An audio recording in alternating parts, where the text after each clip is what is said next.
ওইরকম পা তোকেও দেখাবো। Welcome back to our channel ঋতুরার পাপাই। কেমন আছো তোমরা? আশা করি ভালো আছো, আর আমিও ভালো আছি। আমার নতুন আরও একটি ভিডিওতে তোমাদের সবাইকে জানাই অনেক অনেক স্বাগত। ভালো আছি মানে ভালো নেই, আসলে এখানে আসার পর প্রচণ্ড পরিমাণে সর্দি আর জ্বর হয়েছে, তো শরীরটা খুবই খারাপ আছে। আর আজকে কোথায় যাব সেটাই আজকে তোমাদের সাথে শেয়ার করব। আজকে যাব একটা আমার স্পেশাল জায়গায়, যে জায়গাটা আমি প্রায় ছোটোবেলা থেকে বড় হয়েছি। তো চলো তোমাদের সাথে নিয়ে যাব। আর এখানে আমি চা করেছি, ওই যে টেবিলে চা খাবো এখন। তো চলো খেয়ে নিই। আমাদের ঘরের পিছন দিকে এই যে পুকুরটা দেখতে পাচ্ছ, এই পুকুরটাতে প্রচণ্ড পরিমাণে আগে কলমি শাক হতো, তো এখন আর হয় না, তো পুরো খালি। এই দেখো ঘরের পিছন দিকটা। বসেছি আলুর তরকারি খাবো। আর এখানে দুধটা মা গরম করে ফেলবে। আর ওই যে মা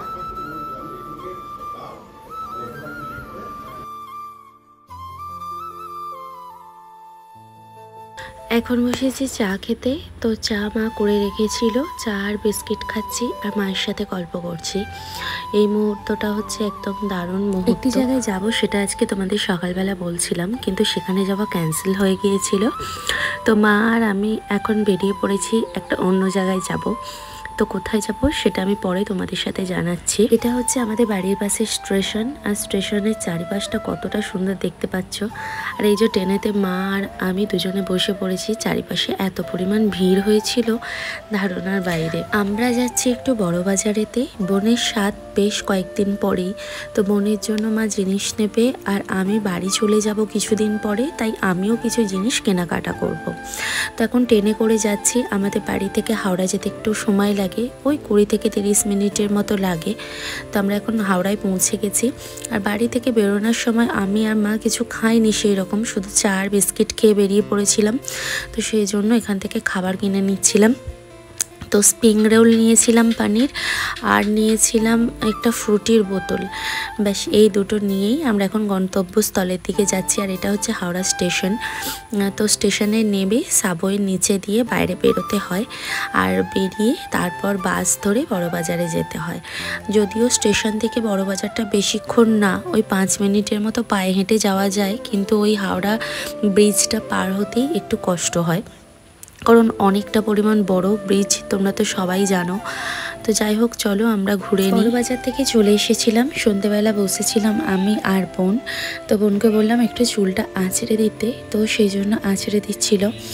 আসলে ছোটোবেলায় আমি ওর চুল আঁচড়ে দিতাম আর ও আমার চুল আঁচড়ে দিত, এইরকমভাবেই দিনগুলো কাটতো। মা যখন সময় পেত মাও আমাদের চুল আঁচড়ে দিত, কিন্তু এখন বিয়ের পর আমি এক জায়গায় চলে গেছি, ও এক জায়গায় চলে গেছে, তাই এখন ভালোবাসাটা আগের ভালোবাসার থেকে অন্যরকম। বিয়ের পর মনে ভালোবাসাটা ঠিক এইরকমই হয়ে যায়। আর এইরকম দূরে দূরে থাকার পর যখন অনেকদিন পর দেখা হয়, তখন ঠিক এইরকম অনুভূতিটাই সম্ভবত আসে। এরপর গল্প করতে করতে মা চা করে এনে দিল। বোন তো চা খাবে না, আমি আর ভাই দুজনে মিলে চা খেতে বসেছি। বিস্কিট দিয়ে চা খাবো।